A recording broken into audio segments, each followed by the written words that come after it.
అందరికీ praise lord. March 29 ఈరోజు దేవుని వాగ్దానము.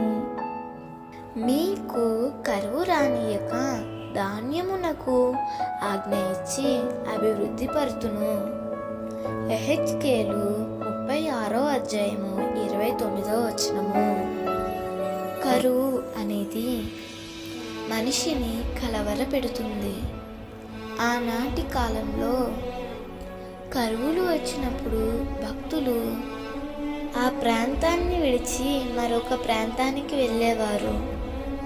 న్యాయాధిపతులు ఏలిన కాలంలో దేశంలో కరువు వచ్చినప్పుడు నయోమి కుటుంబము రొట్టెలు ఇల్లైన బెత్లెహేమును విడిచి మోయాబుకు వెళ్ళారు. అలా మోయాబుకు వెళ్ళిన నయోమి కుటుంబము ఎంతో నష్టపోయింది. బతుకుదామని వెళ్ళి ఆ కుటుంబము 3 కోల్పోయింది. కరువు ఉన్నా కానీ బెత్లెహేములోనే నిలిచిన ప్రజలను వారికి సమృద్ధిని ఇవ్వడానికి దేవుడు వారిని దర్శించాడు.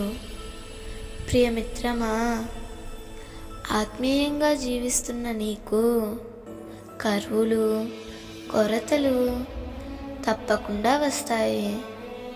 అయితే ఒక్కటి మాత్రం గుర్తుపెట్టుకో, నీవు సేవించే దేవుడు ఎలాంటి పరిస్థితులనైనా మార్చగలడు.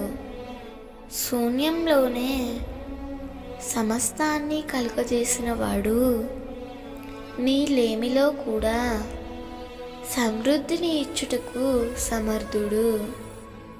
ప్రవక్త శుషిని భార్య ఎలీషా యొద్దకు వచ్చి తనకున్న కరువును, కొరతను ఎలీషాతో చెప్పినప్పుడు ఎలీషా ఒక్క మాట అడిగాడు. నీ ఇంటిలో ఏముంది? నూనె కుండ ఒక్కటే ఉందని సెలవిచ్చింది. ఆ ఒక్క నూనె కుండతో ఆమెకున్న కరువులు, కొరతలు, సమస్యలు అన్నీ తీర్చుటకు దేవుడు ఆమెకు సహాయం చేశాడు. నీ జీవితంలో కూడా సమస్తము చేయుటకు ప్రభు సమర్థుడు. దేవుడు ఈ వాగ్దానము నీ జీవితంలో నిశ్చయముగా నెరవేర్చునుగాక. ఆమేన్.